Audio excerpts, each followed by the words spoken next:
I kissed two strangers in the middle of a Los Angeles hotel lobby. My lips crashed against the first one's mouth, then the second, desperate and trembling. I didn't ask permission. I didn't even know their names. I just grabbed their expensive suit collars and kissed them like my life depended on it. Because it did. The lobby went silent. Guests stared. Security turned. Phones came out.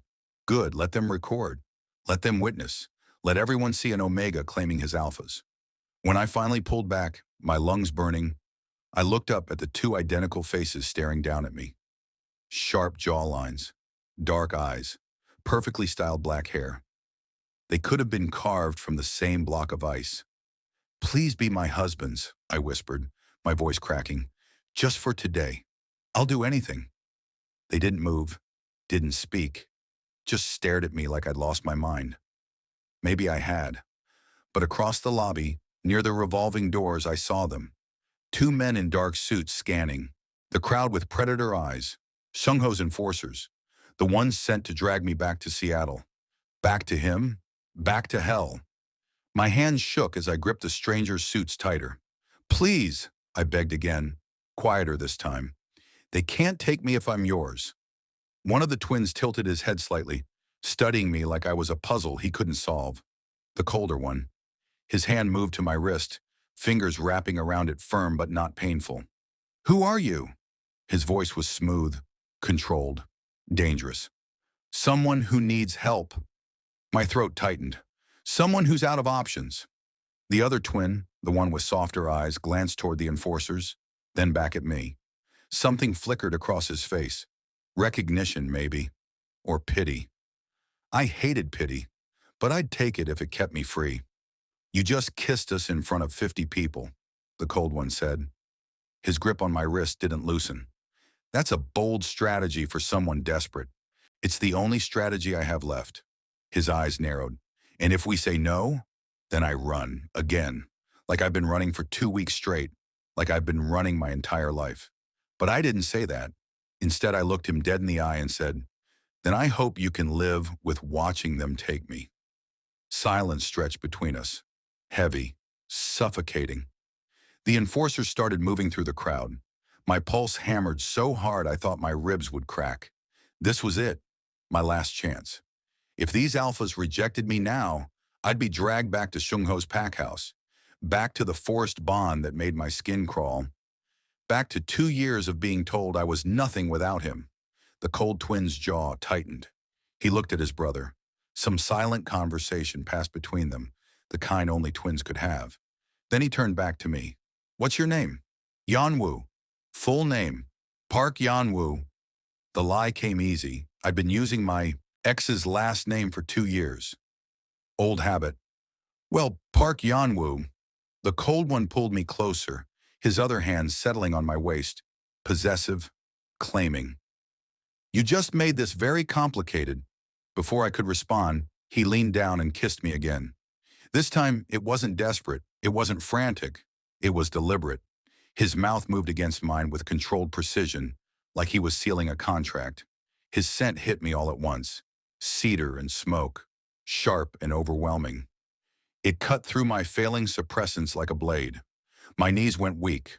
The other twin moved closer, his hand finding the small of my back. His scent tangled with his brother's. Same cedar base but warmer, layered with something like vanilla and rain. Together they surrounded me, claimed me, made it look real. When the kiss finally broke, I gasped for air. My vision blurred at the edges. "Stay close," the cold one murmured against my ear. "Don't move. Don't speak." I nodded, too dizzy to argue.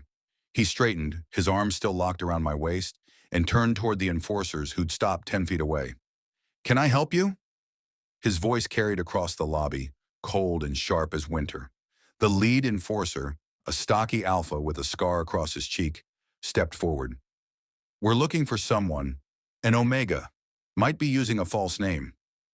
This hotel has 300 guests. You'll need to be more specific. Korean, male, mid-20s, probably scared." The cold twin's grip on my waist tightened.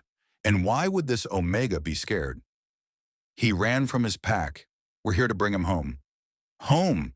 The word dripped with disdain. Interesting way to describe kidnapping. The enforcer's eyes hardened. It's pack business, not yours. Actually, the other twin spoke up, his voice gentler but no less firm. It became our business the moment he claimed us. He gestured to me, still tucked, against his brother's side. The enforcer's gaze locked onto me. Recognition flashed across his face. My stomach dropped. That's him, the enforcer said. That's Yan Wu. He belongs to Alpha Cha Shung Ho of the Seattle Northside Pack. Belonged, the cold twin corrected. Past tense. Pack bonds don't dissolve because an omega runs away. They do when the omega forms a new bond. The cold twin's smile was razor sharp, which, as you and everyone else in this lobby just witnessed, he did. The enforcer's face flushed red. That's not legitimate. You can't just what? Accept an omega's claim? The cold twin leaned forward slightly, his voice dropping to something lethal. Are you suggesting we reject him? In front of all these witnesses? Silence. The enforcer's jaw worked. His hand twitched toward his phone. I'd think very carefully about your next move, the other twin said quietly. Hotel security is watching, so are about 30 cameras. Whatever you're planning, it's being recorded. The enforcers exchanged glances. Uncertainty flickered. Finally, the lead one stepped back. Alpha Cha will hear about this. I'm sure he will. They left. Slowly, reluctantly, but they left. The moment the revolving doors closed behind them, my legs gave out. The cold twin caught me before I hit the marble floor. Easy, he murmured. We've got you. I looked up at him, at both of them, and realized with sinking horror what I'd just done. I'd bound myself to two alphas I didn't know. Two alphas whose sense made my suppressants crack like glass. Two alphas who just lied to enforcers for me without hesitation. Who are you? I whispered. The cold one's smile returned, sharper than before. Your husband's, apparently. The cold twin was still holding me upright when my knees finally stopped shaking. His grip on my arm was firm, steady, like he'd caught falling things before, and knew exactly how much pressure to apply. Not enough to hurt, just enough to keep me from collapsing onto the marble floor. Can you stand? His voice was calm, clinical even, like he asked that question every day. I nodded, though I wasn't sure it was true. He didn't let go immediately. Smart. Because the second he loosened his grip, my legs wobbled again. Easy. The other twin moved closer, his hand finding my elbow. Gentler touch, warmer presence. You're in shock. I'm fine. The words came out shakier than I wanted. You just kissed two strangers and lied to pack enforcers in a hotel lobby. The cold one raised an eyebrow. You're not fine. Fair point. I took a breath, trying to center myself, trying to ignore the way their scents were everywhere now, wrapping around me like smoke I couldn't escape. Cedar and vanilla and something darker underneath. Something that made my suppressants feel like they were cracking apart from the inside. We should move, the cold twin said, glancing around the lobby. Guests were still staring. Security hovered nearby, uncertain. This conversation isn't for an audience. Then let's go. They guided me toward the elevators, one on each side. Not dragging, not forcing, just leading. Like they'd already decided I belonged between them. I should have felt trapped. Instead, I felt safe. The hotel suite was on the 20th floor. Floor-to-ceiling windows overlooking downtown LA. Leather furniture, abstract art on the walls. The kind of place that cost more per night than I'd spent on food in 2 weeks. The cold twin locked the door behind us. The sound echoed. I stood in the middle of the room, suddenly hyper-aware that I was alone with two alphas I didn't know. Two alphas whose scents were making my head spin. Sit, the cold one gestured to the couch. I didn't move. I'd rather stand. His eyes narrowed slightly. You're about to fall over. I'm fine.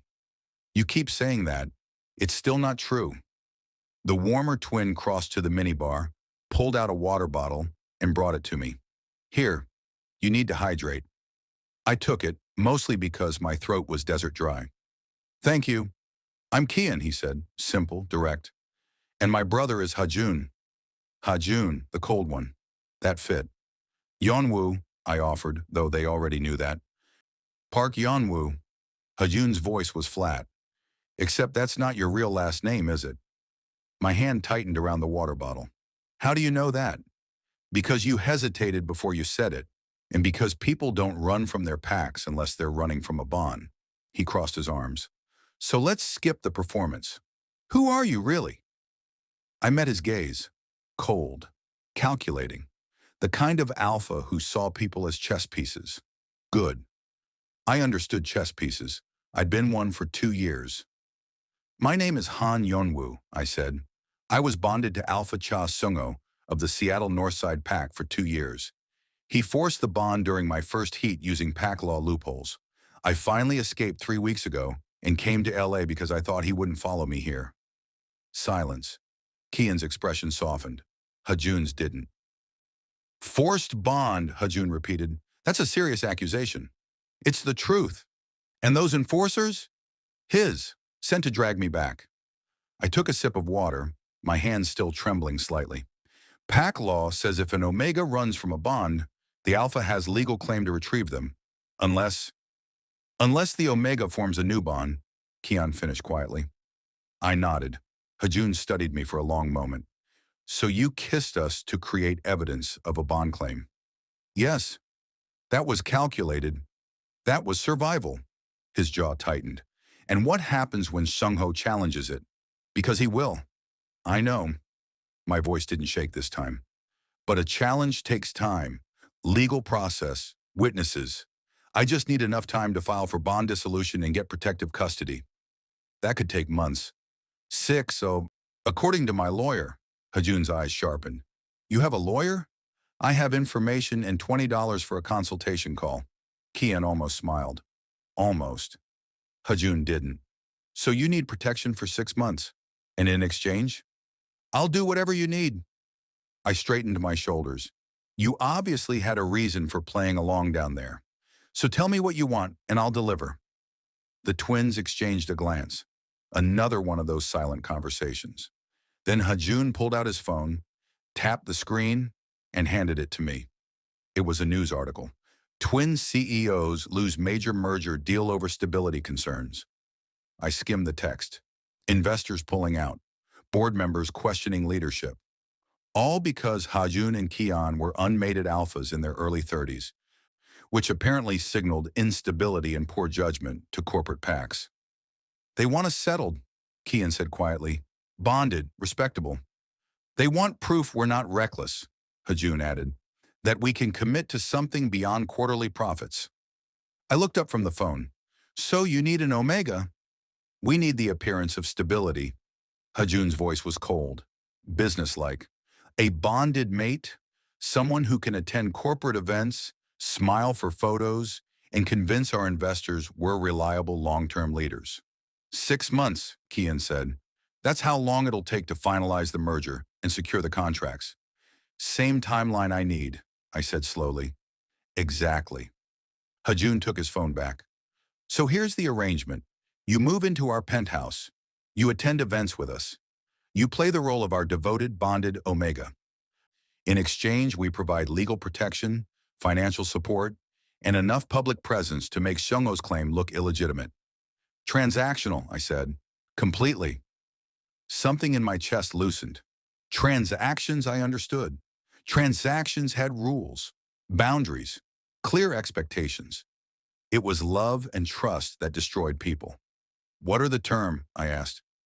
Hajoon pulled out his phone again, opened a document. Standard contract. You'll have your own room in the penthouse. Separate space, separate life when we're not in public. You attend 3 to 4 events per month, depending on schedule.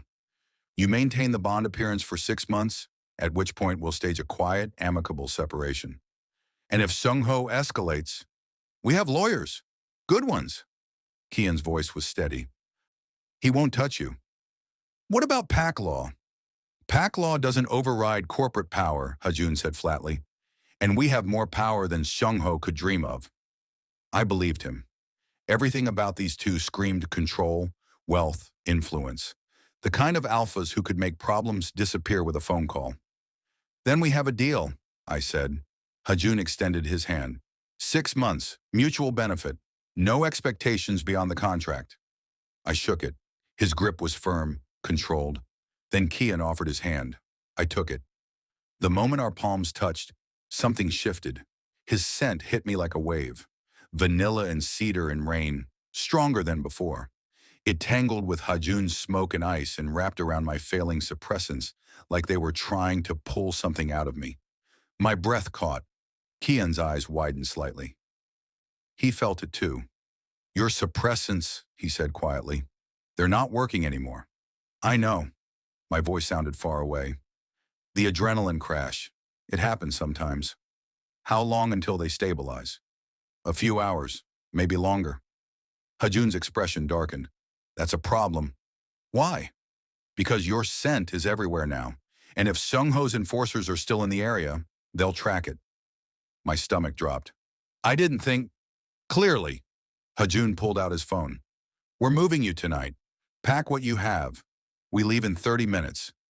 I don't have anything to pack. Just a backpack and a locker downstairs. Both twins stared at me. You've been living out of a backpack? Kian's voice was soft. For 3 weeks.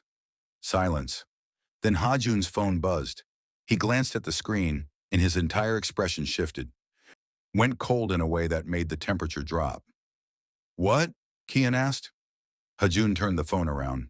It was a social media post. Public. Tagged with the Seattle Northside PAC's official account. Alpha Cha Sungho officially challenges the bond claim made by Kang Hajoon and Kang Kian over Omega Han Yunwoo. Under PAC law, the original bond remains valid. The Omega will be returned within 24 hours, or legal action will be taken against all parties involved. My heart stopped. He posted it publicly, I whispered. He's forcing our hand, Hajoon said, making it impossible to back out quietly. Can he do that? He just did. Kian moved closer, his hand finding my shoulder. We'll handle this. How? My voice cracked. He has PAC law, witnesses, documentation of the original bond. What do we have? Hajoon's smile was sharp, dangerous. We have something better. What? A plan. What's the plan? I demanded. Hajoon's smile turned sharp, dangerous. We're going to destroy him. My breath caught. What? Your ex-husband thinks he can use PAC law and public shame to force you back. Hajoon pulled up something on his phone, fingers moving fast across the screen. We're going to flip the narrative so completely that any move he makes looks like stalking. Kian leaned against the suite's window, arms crossed. Tomorrow morning, we hold an emergency press conference. Full media presence. We announce our bond publicly, with documentation. Then tomorrow night, Hajoon continued, we attend the corporate gala. Investors, board members, media. You debut as our bonded Omega in front of everyone who matters. While simultaneously, Kian added, our legal team files abuse documentation and restraining orders against Sungho. We bury him in paperwork and public scrutiny. I stared at them both. You want to expose him? Completely. Hajoon's eyes were ice. Forced bonding through PAC law manipulation, 2 years of documented abuse, an Omega who escaped and is now being harassed by his abuser using legal loopholes. By the time we're done, Kian said, any challenge he files won't look like a legitimate bond claim. It'll look like what it actually is, a dangerous ex refusing to let go. The brilliance of it hit me like cold water. This wasn't just protection. This was annihilation. That could work, I said slowly. It will work. Hajoon pocketed his phone. But only if you're willing to go public. Your story, your abuse, everything. My stomach tightened. The whole world will know. Yes.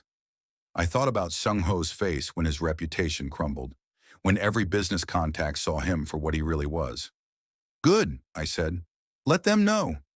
Hajoon's expression shifted slightly, something like approval. We leave now. Pack what you have. Just a backpack. Kian's eyes lingered on me for a second. That's all? That's all. Something passed across his face, too quick to read. Then we move in 10 minutes. The penthouse was pure power. Downtown LA, top floor, floor-to-ceiling windows overlooking the city like we owned it. Sleek furniture, expensive art, everything precise and controlled. Your room. Hajoon opened a door. Bathroom attached. Door locks from inside. He said it casually, but he was watching my reaction. I tested the lock immediately. It worked. When I looked back, Hajoon was still watching. Good? Good. He nodded once and left. Small gesture. Meant everything. 1 hour later, we were buried in strategy. Press conference at 9 a.m., Hajoon said, pulling up documents. We need talking points locked tonight. Focus on PAC law manipulation, I suggested. Make it systemic, harder to defend. Hajoon's fingers paused on the keyboard. He looked at me, properly looked, like he was recalculating something. That's better than what I had, he said. Use that. Not condescending, not surprised, just recognition. We worked for 3 hours straight. What struck me was how they operated together. Hajoon would start a sentence and Kian would finish it. One would pull data while the other analyzed. Perfect synchronization. And slowly, carefully, they started including me in that rhythm. Kian would glance at me before finalizing a legal point. Hajoon would pause, waiting for my input on media strategy. They were making space for me in their system. Gala outfit, Kian said, sliding his tablet across. Pick something that feels right. I scrolled through options, stopped on a sharp black suit. That one, I said. Why? Hajoon asked. Because I'm not playing the soft omega. If we're doing this, I'm doing it on my terms. Kian's mouth curved slightly. Not quite a smile. Close. Good choice. Around midnight, Kian disappeared into the kitchen. He came back with food, set a bowl in front of me without asking.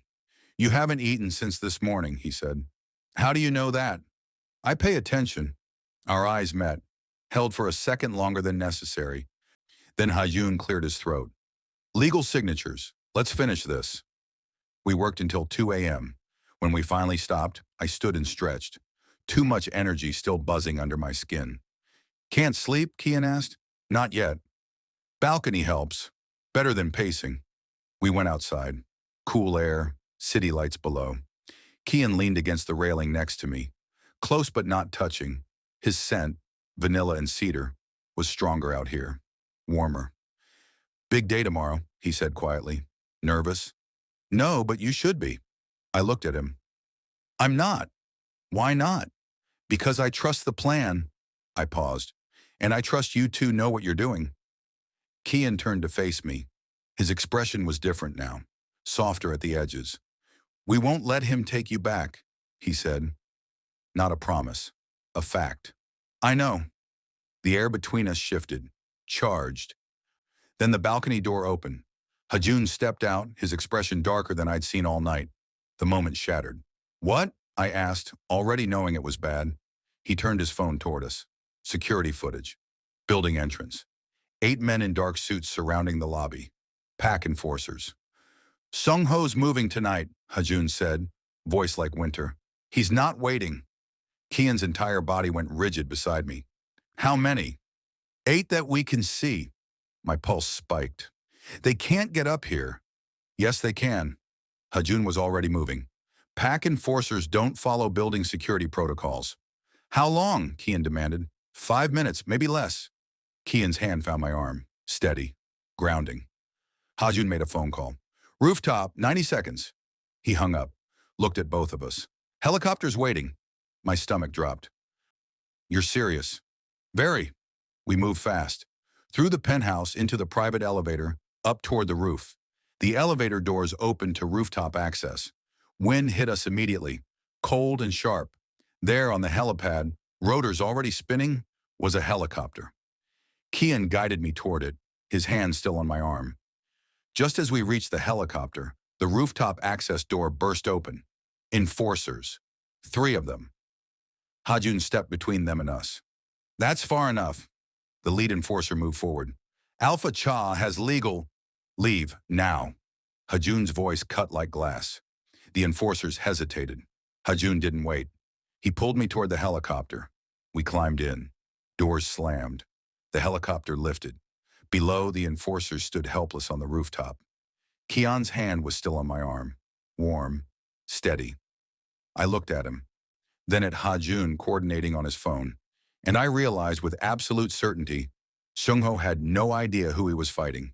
The helicopter banked hard over downtown LA, lights blazing below us like scattered stars. Press conference is in 2 hours, Hajoon said over the headset. We go straight from landing to the venue. 2 hours. That was all the time I had to prepare for telling the world what Seung-ho did to me. My hands were still shaking from the rooftop. Kian noticed. His hand covered mine, briefly. Warm, steady. You've got this, he said through the headset. I nodded, not trusting my voice. Below us, the city kept moving. People going about their lives, not knowing that in 2 hours, everything would change. The press conference venue was a downtown hotel ballroom. Packed. Cameras everywhere. Reporters already shouting questions as we entered through a back entrance. Security cleared a path. Hajoon and Kian flanked me on both sides. Solid. Unmoving. We reached the podium. The room went quiet. Hajoon spoke first. Cold, precise. Last night, my brother and I entered into a bond with Han Yeonmu. This morning, we're addressing false claims made by Alpha Cha Seung-ho of the Seattle Northside PAC. He pulled up security footage on the screen behind us. The rooftop. Less than 3 hours ago, 8 enforcers. This footage shows PAC enforcers trespassing on private property and attempting to forcibly remove our bonded Omega without legal authority. This isn't bond retrieval. This is criminal stalking. Cameras flashed. Reporters wrote frantically. Then it was my turn. I leaned toward the microphone. My voice came out steadier than I expected. 2 years ago, Alpha Cha Seung-ho forced a bond during my first heat using PAC law manipulation. For 2 years, I endured abuse, control, and isolation. 3 weeks ago, I escaped. Yesterday, he filed a public challenge claiming I belonged to him. I paused, looked directly at the cameras. I don't belong to anyone. I chose Hajoon and Kian. That's the difference. Silence, then chaos. Questions erupted. Cameras went wild. Reporters shouted over each other. Hajoon raised a hand. The room quieted. We're filing charges for trespassing, attempted kidnapping, and harassment. Alpha Cha will face legal consequences. That's all. We stood. Security moved in. As we left, I heard the reporters already spinning narratives. Forced bonding scandal? PAC law abuse? Twin CEOs defend Omega Mate? It was working. By the time we got back to the penthouse, social media had exploded. Hashtags trending, videos going viral. Think pieces already being written. Seattle Northside PAC issued a statement within an hour. We do not condone the misuse of traditional bonding practices. Alpha Cha Seung-ho's actions do not represent our PAC values. They threw him under the bus. Just like that. Kian showed me his phone. It's working.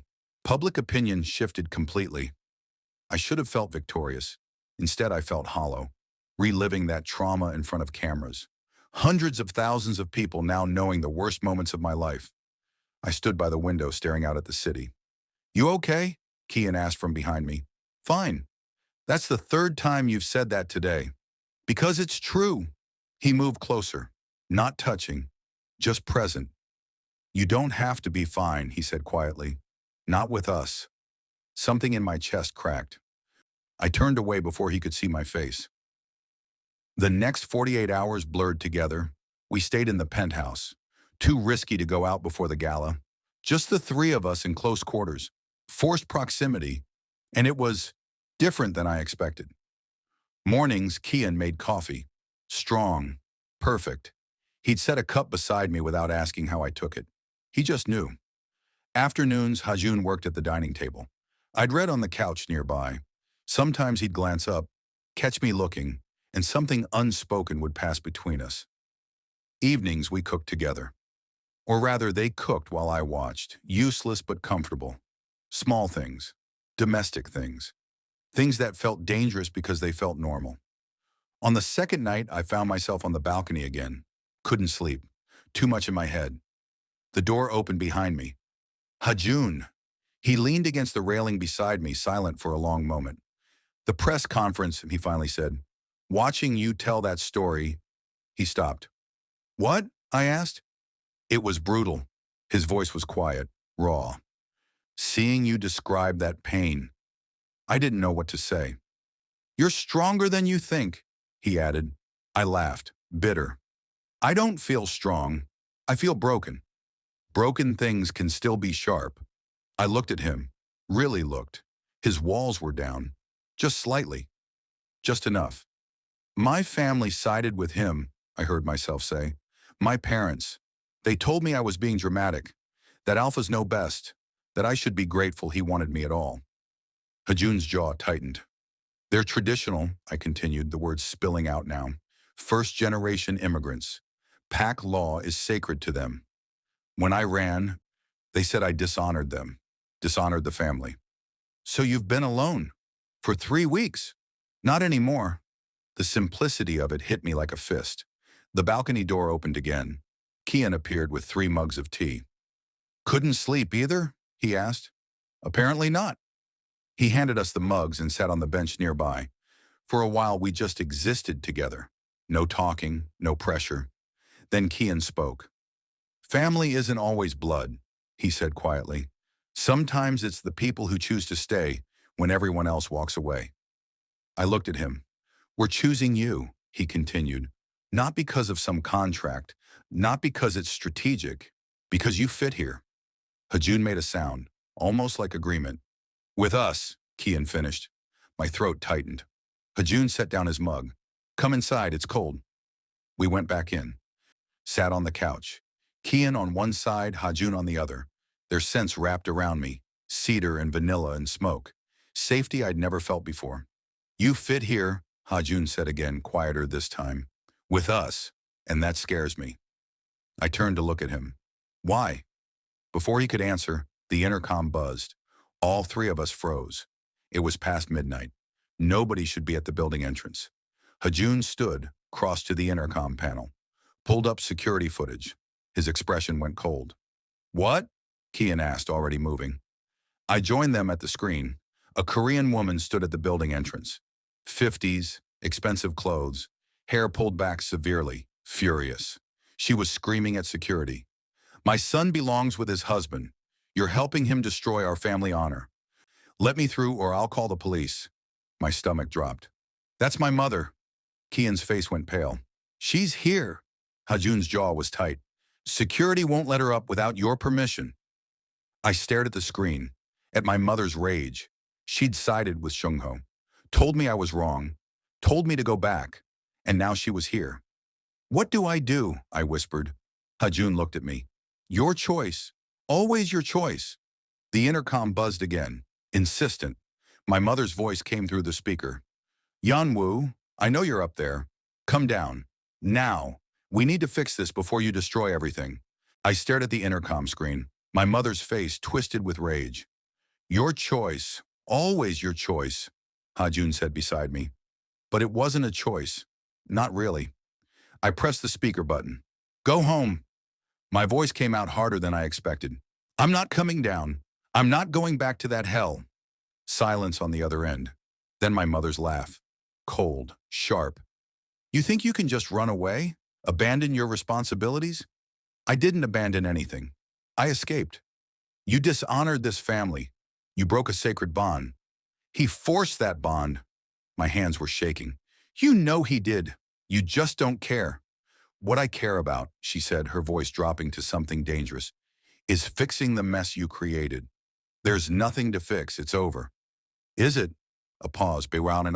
Then I suppose Junho will have to take your place. The world stopped. What? Junho, your brother. If you won't honor your bond with Alpha Cha, then he will. I couldn't breathe, couldn't think. Junho, my younger brother, 17, still in high school. You wouldn't, my voice cracked. He's a child. He's an Omega, and our family owes Alpha Cha a bond. That's insane. You can't. I can, and I will. Her voice was ice. Seungho needs an Omega from our family to save face. If you abandon your duty, Junho fulfills it instead. Kian moved closer to me. This is coercion. This is family, my mother cut in. Something my son clearly doesn't understand anymore. Mom, please. I hated how desperate I sounded. Junho has nothing to do with this. Then come home, fix what you broke. I can't. I won't. Then your brother pays the price. My phone buzzed in my pocket. Unknown number. Picture message. I pulled it out with shaking hands. The image loaded. Junho, sitting in a room I recognized. Sungho's house, the guest bedroom where I'd been locked during my heats. My brother looked pale, terrified. His hands were bound with zip ties. My phone slipped from my fingers. Kian caught it, looked at the screen. His face went white. That's kidnapping, he said, voice shaking. We call the police right now. By the time they act, Sungho will move him. My voice came out hollow. Or worse. Hajoon took the phone, looked at the image. His hands tightened around it. My mother's voice came through the intercom again. Do we understand each other? I pressed the button, my chest tight. I'll come home tomorrow. Today. Tomorrow. That's my only condition. Silence. Fine. 9 a.m. The family house. If you're not there, Junho becomes Sungho's. The intercom went dead. I stood there staring at nothing. Behind me, something shattered. I turned. Hajoon had thrown a glass against the wall. His chest was heaving, jaw clenched so tight I thought it might crack. You're not going back to him. My brother. We had a plan. His voice broke on the last word. We were destroying him. You were safe. Junho isn't safe. So you'll trade places? Hajoon moved toward me, his eyes blazing. You'll go back to that hell because of guilt? He's my brother. He's innocent. So are you. Hajoon grabbed my shoulders, not rough, desperate. You didn't deserve what Sungho did. You don't deserve this. But Junho, we'll get him out. Legal action, extraction team, whatever it takes. His grip tightened. But you don't go back. You stay here, with us. The way he said it made my breath catch. Hajoon! No. His voice cracked. For once in my life, I'm asking. Not commanding, not strategizing. I'm asking you to stay. I'd never seen him like this. Walls completely shattered, desperate. Kian moved to my other side, his hand finding mine. This stopped being about the contract 3 days ago, he said quietly. His voice was thick. Maybe it stopped the moment you kissed us in that lobby. I looked at him. I haven't felt this way since... He stopped, shook his head. I thought I couldn't feel this way again. That I'd close that part of myself off forever. Kian, but then you walked into our lives. His hand tightened around mine, brave and broken and refusing to give up. And I started hoping again. My throat was too tight to speak. Hoping that maybe we could have this, he continued. That maybe you could stay. That maybe... His voice broke. Hajoon's hands slid from my shoulders to my face, tilting it up to look at him. I've spent 5 years not letting anyone close, he said, his voice raw. 5 years building walls so high nothing could get through. And then you crashed into my life and destroyed every single one. I didn't mean to. I know. His thumb brushed across my cheek. That's what makes it worse. You weren't trying. You were just being you. And that was enough. Tears were burning my eyes.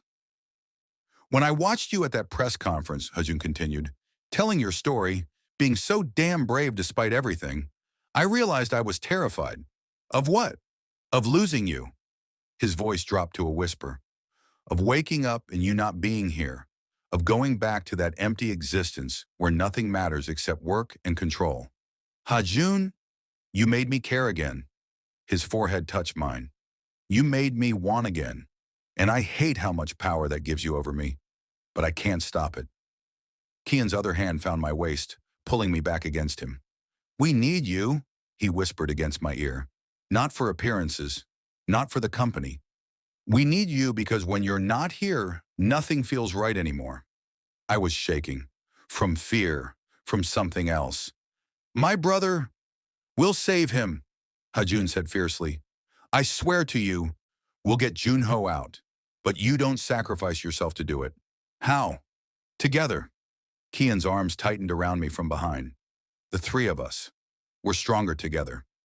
I looked between them, at Hajoon's desperate eyes, at Kian's arms holding me like I might disappear.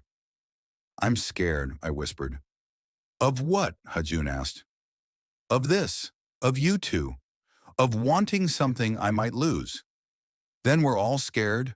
Kian's voice was gentle. Because we're terrified of losing you too. Hajoon's hand found mine. Squeezed. Stay, he said again. Please, just stay. The please broke me. I stepped forward, wrapped my arms around Hajoon's neck, felt Kian press against my back. We stood there, the three of us tangled together, their scents surrounding me. Safe. Home. Everything I never thought I could have. I'm sorry, I whispered. Don't, Hajoon said into my hair. Just promise you won't leave. I held them tighter. Then I pulled back, looked at both their faces, and smiled. Who says I'm leaving? Hajoon froze. What? My smile turned into a smirk. You two taught me something important. I looked between them.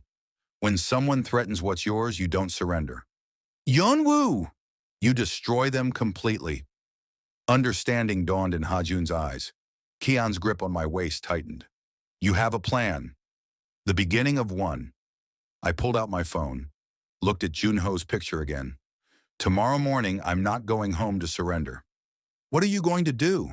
Hajoon asked, something dangerous flickering in his expression. My smirk widened. I'm going to burn their entire world down. I need a sedative, I said. Strong enough to drop an alpha, small enough to hide. Hajoon's eyes sharpened. How fast acting? Seconds, not minutes. Kian moved to a locked cabinet, pulled out a case. His hands were steady as he opened it, but his jaw was tight. This is pharmaceutical grade, he said, holding up a small vial and syringe. Designed for emergency medical situations. It'll drop an alpha in under 10 seconds. How long will it last? 30 minutes minimum, maybe more depending on body weight. That's enough. Hajoon took the syringe from Kian, filled it carefully. His movements were precise, controlled. But when he handed it to me, his fingers trembled slightly. First time I'd ever seen him scared. Neck or inner arm, he said quietly. Those are the fastest absorption points. Push the plunger all the way. Don't hesitate. I took it. The weight felt significant in my palm. We're coming with you, Kian said immediately. No. Yeonwoo, I have to do this alone. Hajoon's jaw clenched. That's not smart. Seongho could have backup. Your mother could call pack enforcers. Then I'll handle it.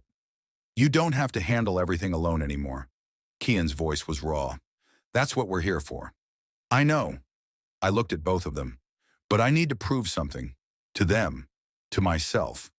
Prove what? That I'm not the broken Omega they remember. Silence fell heavy between us. Then Hajoon stepped close. His hands cupped my face, tilting it up to meet his eyes. You've already proven that, he said. You don't owe them anything. Maybe not, but I owe myself this. His thumb brushed across my cheekbone. If anything happens to you, it won't. Promise me. Kian moved behind me, his hand finding my waist. Promise you'll come back. The desperation in his voice made my chest ache. I promise. Kian's arms wrapped around me from behind. We'll be close. One call and we're there. I know. Hajoon's forehead touched mine. His scent wrapped around me, cedar and smoke and something darker.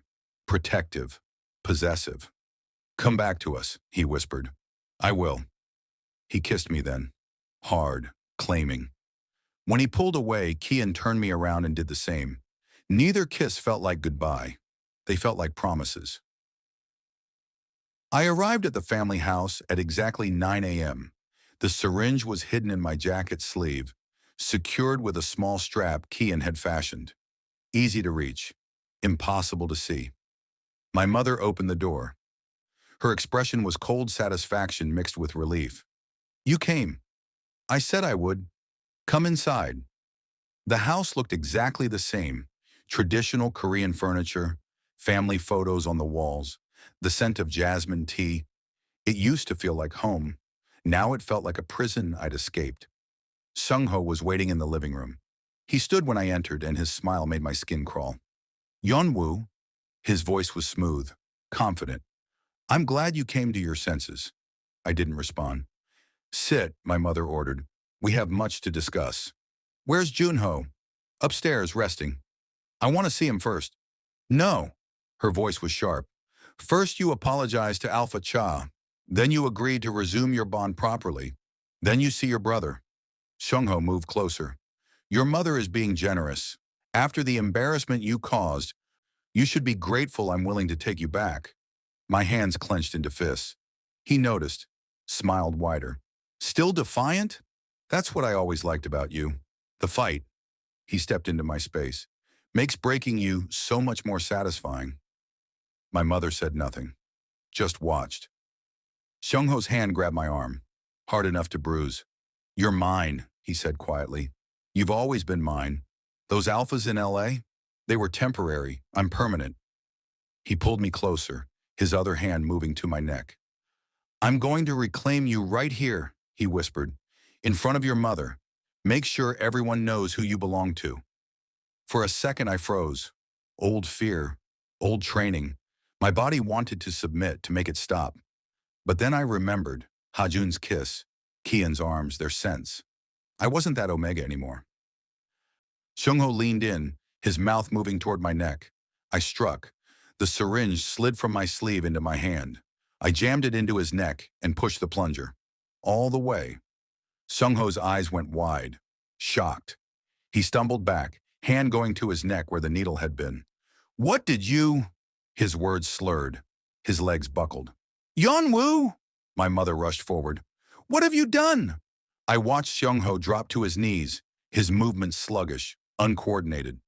What I should have done 2 years ago. He tried to stand, failed, collapsed onto his side. The drug was working. I moved toward him. My mother grabbed my arm. Stop this. You're acting insane. I yanked free. Then I hit him. My fist connected with his face, hard. Pain exploded across my knuckles. I didn't care. I hit him again and again. 2 years of rage poured out. Every time he'd hurt me, every time he'd forced me, every time he'd made me feel small and broken. Blood splattered across his perfect face. My mother screamed, Stop it! You're killing him! He deserves worse. I kicked him when he was down, watched him try weakly to defend himself. But the drug made him helpless, made him feel what I'd felt, powerless. My mother grabbed my jacket, pulling hard. This is madness. You're destroying our family honor. I spun on her. Honor? My voice was raw. You talk about honor while your son was being abused? While you stood by and let it happen? That bond was legitimate. That bond was rape. The word hung in the air. He forced me during my heat, used pack law to trap me. And you knew, and you did nothing. Her face went pale. You chose reputation over your child, I continued. You chose tradition over protecting me. And when I escaped, you tried to sacrifice Junho to fix your mistake. I was trying to preserve. You were trying to save face. Tears burned my eyes. You didn't care that I was suffering. You cared that people were talking. She had no answer.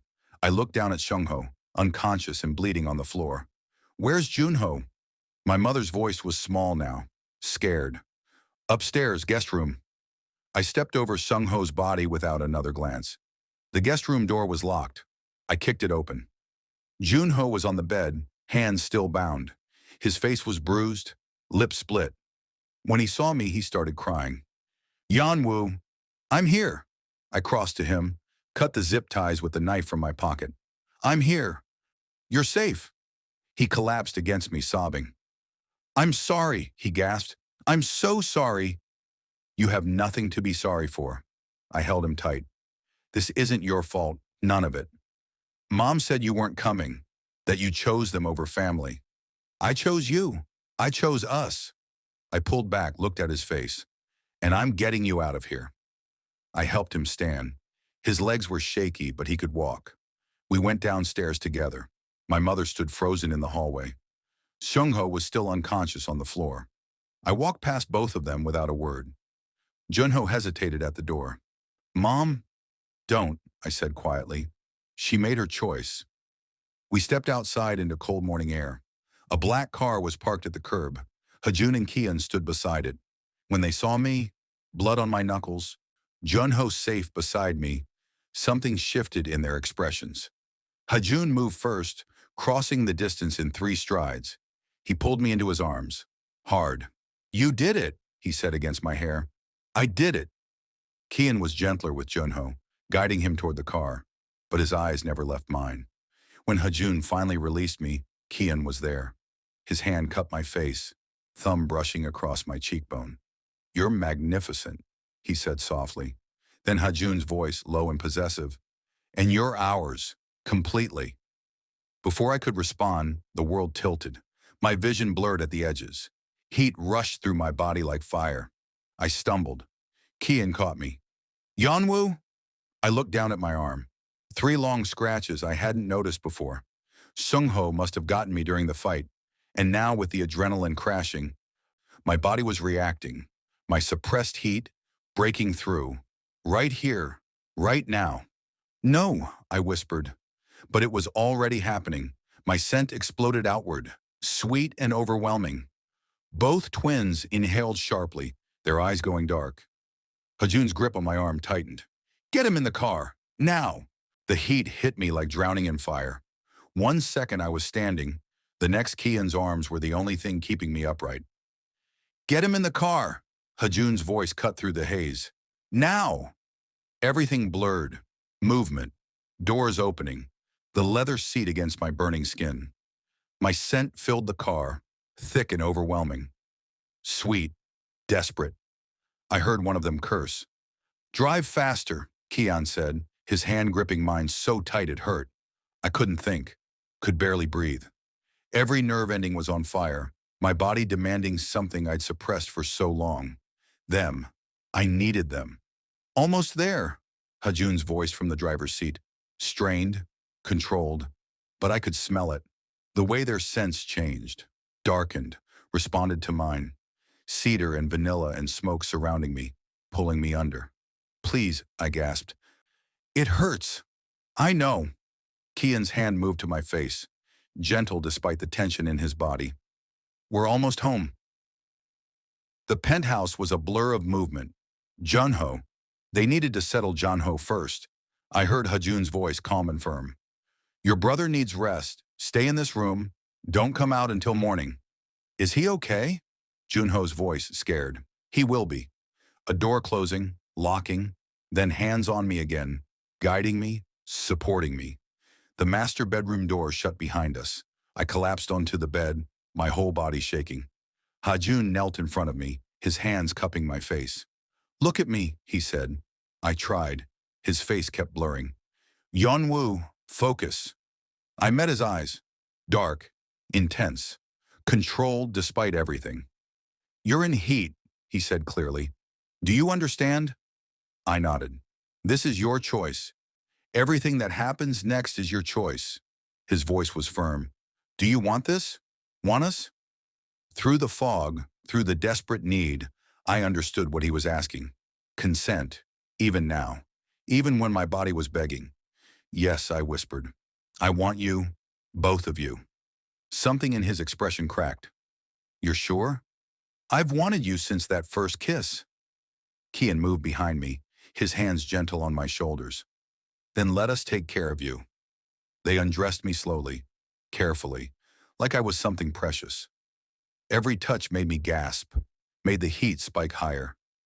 Kian's mouth found my neck, not biting yet, just tasting. His scent wrapped around me, soothing and igniting at the same time. Hajoon's hands mapped my body, learning every place that made me tremble. Beautiful, Kian murmured against my skin. You're so beautiful. I'd never felt beautiful before. Never felt wanted like this, cherished. Hajoon kissed me, deep and claiming, while Kian's hands worked lower, drawing sounds from me I didn't know I could make. They moved together, synchronized, like they'd done this dance before, taking turns, sharing me between them. Kian was gentle, worshipful, every touch deliberate, watching my reactions, learning what made me arch and gasp.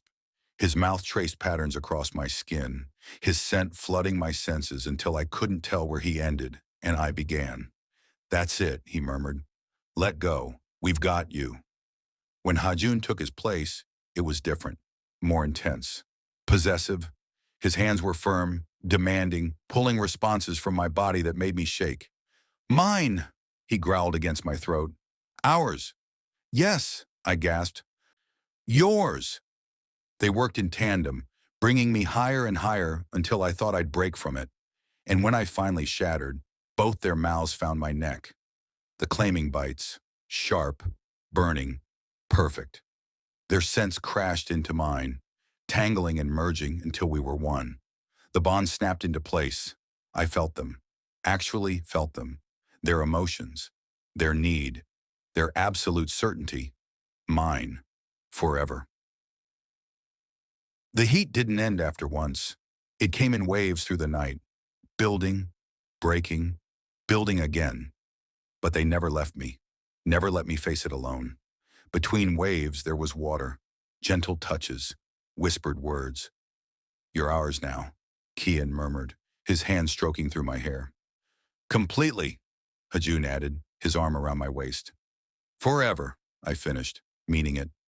They held me as another wave built, ready to catch me when I fell. Morning light filtered through the windows.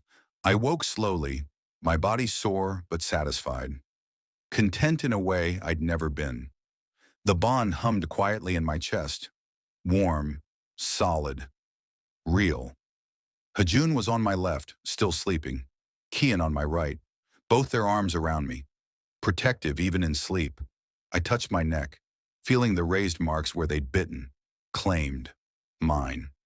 I smiled. For the first time in years, I felt safe. Then the pounding started. Yeonwoo! Junho's voice, frantic and desperate. Yeonwoo, wake up! Please! All three of us jerked awake. Hajoon was up first, already moving. Get dressed, he ordered quietly. My legs shook when I tried to stand. Kian steadied me, helping me into clothes. The pounding continued. Yeonwoo, it's an emergency! Hajoon opened the door. Junho stood there, pale and shaking. His eyes were wild. The police are here, he gasped. Downstairs, they need to talk to you. My stomach dropped. Why? Kian asked, his hand finding my waist. Sung-ho. Junho's voice cracked. He's dead. The world stopped. What? I whispered. They found him this morning, at the house. Junho was shaking. Something was injected into his neck. A syringe. He died from it. No, that wasn't possible. The sedative. It was supposed to knock him out, not kill him. Mom is downstairs, Junho continued, giving a statement. Hajoon's face went cold. What is she saying? She's telling them. Junho's eyes filled with tears. She's saying Yeonwoo did it, that he came with a weapon, that he injected Sungho with poison and murdered him. I couldn't breathe. My hands. I looked at my hands. Still bruised from hitting Sungho, still bloody. I'd pushed the plunger all the way. Hajoon told me to. Did I kill him? Yeonwoo! Hajoon's voice cut through the panic. Look at me. I met his eyes. Don't say anything, he said, his voice like ice. Not one word. Do you understand? I nodded numbly. Kian already had his phone out, dialing. I'm calling our lawyers. Right now. A voice from downstairs, authoritative. Final. Han Yeonwoo, we need you to come downtown with us for questioning. I looked at my hands again, at the blood still under my nails, at the bite marks on my neck from the twins, at Junho's terrified face. The sedative was supposed to be safe, medical grade. Hajoon said so, but Sungho was dead, and I was the one who injected him. Kian's hand tightened on my waist. We're coming with you. You don't say anything without our lawyers present. Hajoon moved to my other side, united front. Whatever happened, he said quietly, we face it together. The detective's voice called up again, impatient now. Mr. Han, we can do this the easy way or the hard way. I took a breath, looked at the twins, at the bond marks on my neck, at everything I just found, and realized I might lose it all. I'm coming, I called down. Hajoon's jaw clenched. Not without us. We walked downstairs together. My mother sat in the living room, tears streaming down her face. When she saw me, her expression twisted into something ugly. There he is, she said to the detectives. That's my son, the one who murdered Alpha Cha Sungho. The handcuffs clicked around my wrists in my own home. Han Yeonwoo, you're under arrest for the murder of Cha Sungho. the lead detective said. His voice was flat, procedural. You have the right to remain silent. I barely heard the rest. My mother stood by the window, tears streaming down her face. Playing her part perfectly, Hajoon stepped forward. He's not saying anything without his lawyers present. That's his right, the detective said, but he's still coming with us. Kian moved to my other side. We're following you to the station. As you wish. Junho stood frozen near the hallway, his face white with shock. I tried to meet his eyes, tried to tell him I was sorry, but they were already leading me away. The police station was exactly what I expected.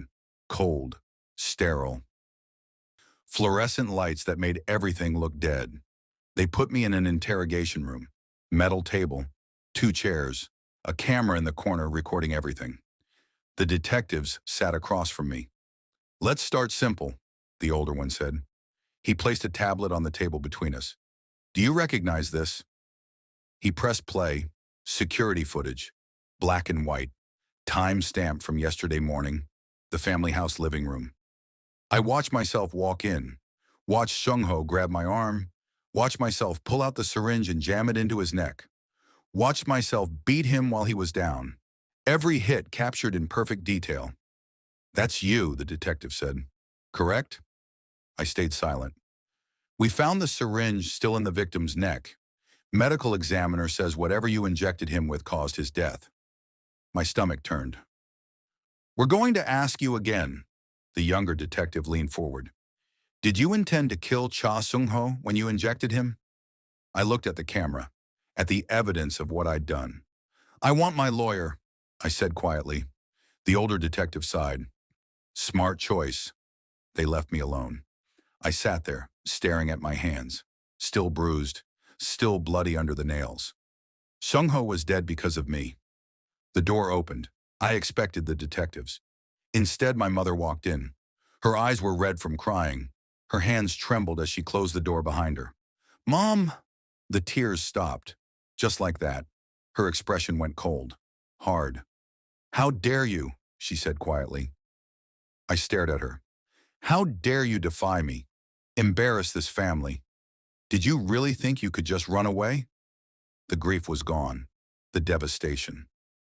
All of it had been an act. You wanted the, I whispered. You thought you were so clever, she said. Running away, finding new alphas, fighting back. She stepped closer, her voice dropping to something lethal. But you were all just chess pieces on my board. You, your brother, even those alpha twins you think care about you. Her smile was cruel. Pieces only stay where I want them. Junho has nothing to do with this. Junho has everything to do with this. She leaned against the table. Now I can control him properly. Marry him off to a better partner. A higher alpha with real power. He's 17. He's an omega, and he'll do exactly what I tell him to do. Ice flooded my veins. You can't. I can, and I will. She straightened. While you rot in here for murder, I'll make sure Junho fulfills the duty you abandoned. She moved toward the door. Mom, please. You made your choice, Yeonwoo. She didn't look back. Now live with it. The door closed. I sat there shaking. She knew something. Something about how Shungho really died, but I couldn't prove it. Hours crawled by. The interrogation room felt smaller with every passing minute. Finally, the door opened again. Hajoon and Kian walked in. Relief crashed over me so hard I nearly collapsed. Kian reached me first, his hands finding my shoulders. Are you okay? I shook my head. Hajoon sat across from me, his expression controlled, but a fury burning in his eyes. Tell us what happened. So I did. About my mother's visit, how her mask had dropped, the way she'd called us all chess pieces. About Junho. She's going to use him now, I said, my voice breaking. She's going to marry him off, and I can't stop her from in here. We'll stop her, Kian said firmly. Where is he? I asked desperately. Where's Junho right now? Outside, Hajoon said. In the waiting area. We told him to wait for his turn to see you. Some of the panic eased slightly. He's safe then. For now, Hajoon said, his jaw tight. My mother knows something, I said, about what really happened to Shungho, but I can't prove anything. We'll find proof, Hajoon's voice was steel. We'll destroy her.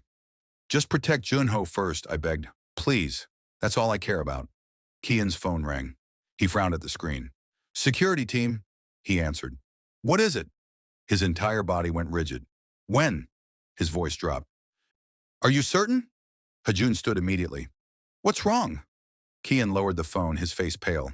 Junho, he said. He's gone. The world tilted. What do you mean gone? He's not in the waiting area anymore. Kian's hand tightened around his phone. Security just checked. He disappeared. When? Hajoon demanded.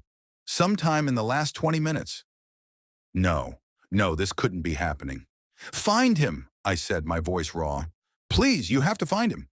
But even as I said it, I knew. My mother had taken him. She'd won. Juno was gone and I couldn't breathe. Hajoon's phone buzzed. Then again, and again. He pulled it out, frowning at the screen. What the? Kian's phone started too, notifications flooding in. What's happening? I asked, my voice barely steady.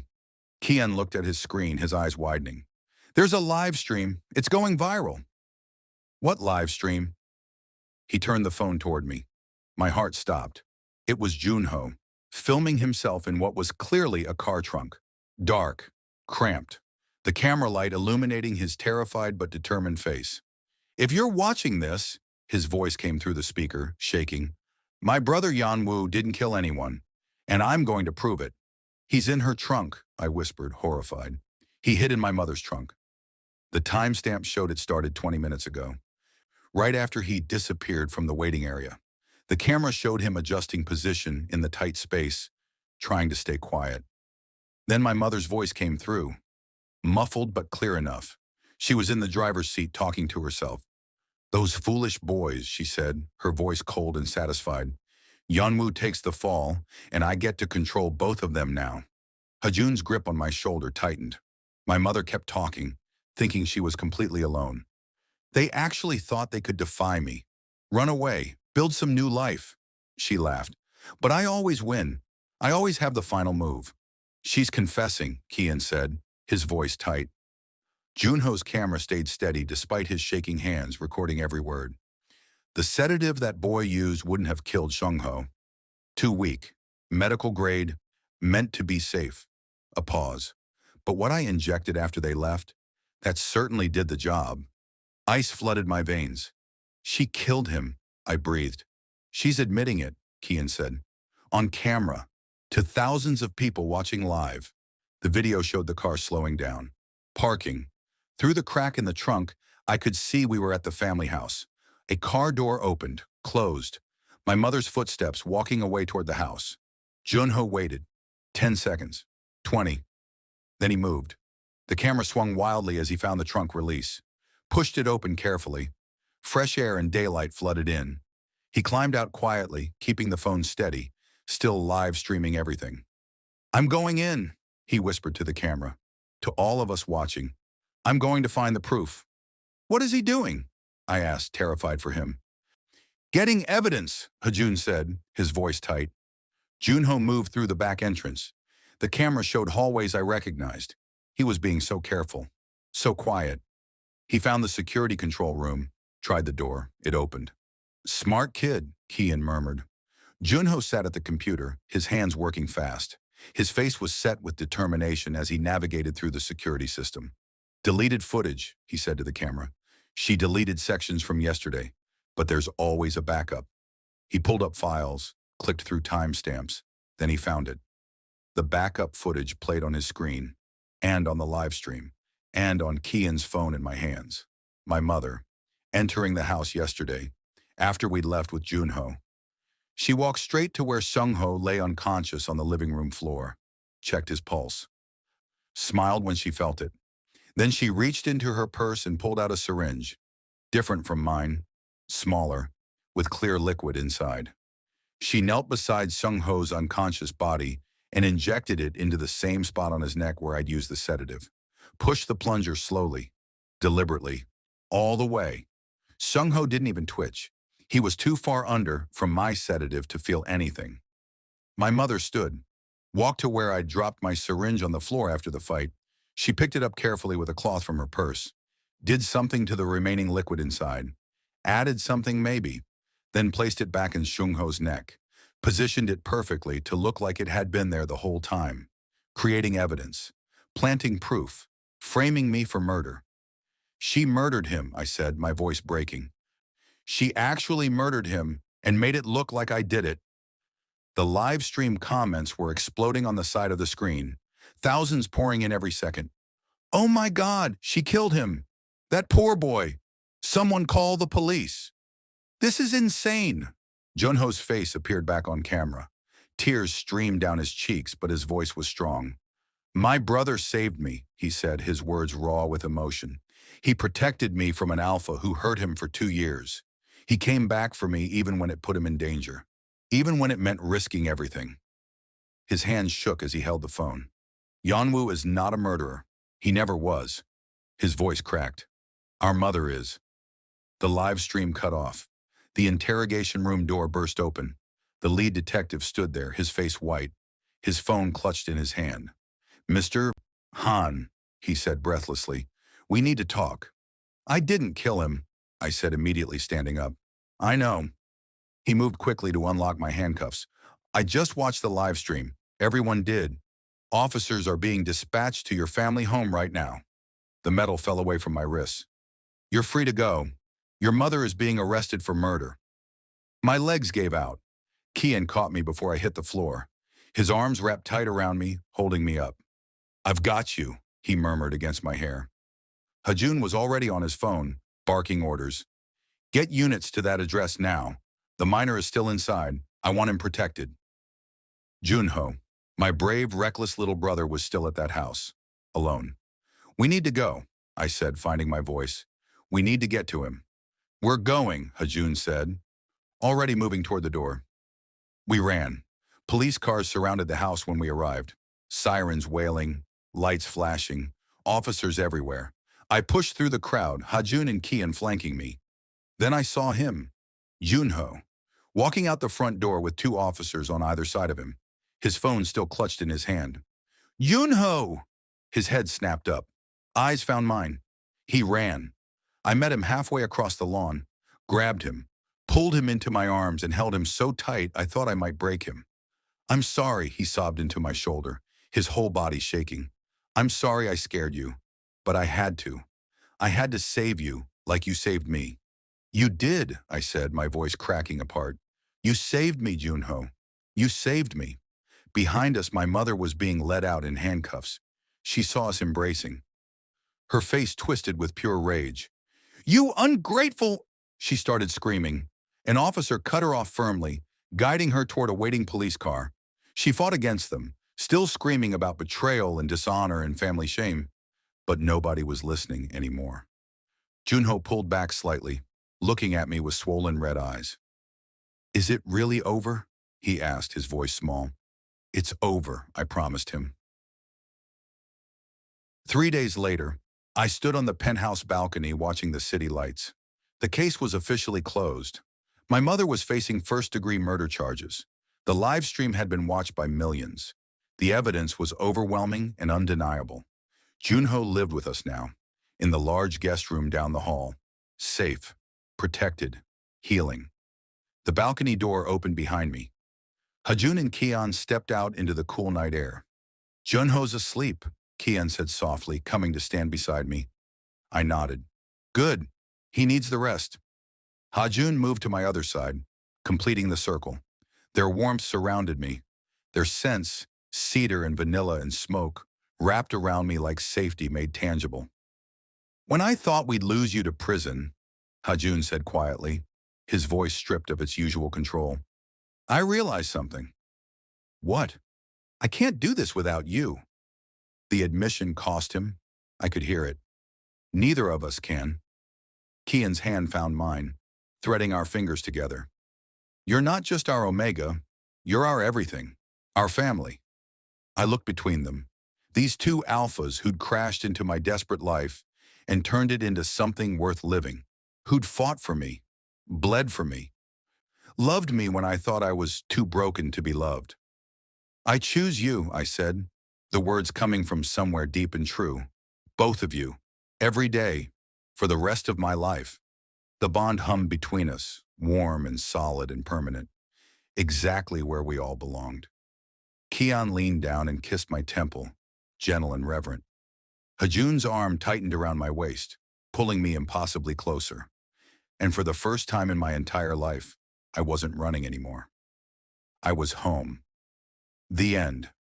If Yanwu's fight for freedom moved you, if you felt his pain of being controlled and his courage to finally break free, show your support by hitting that like button.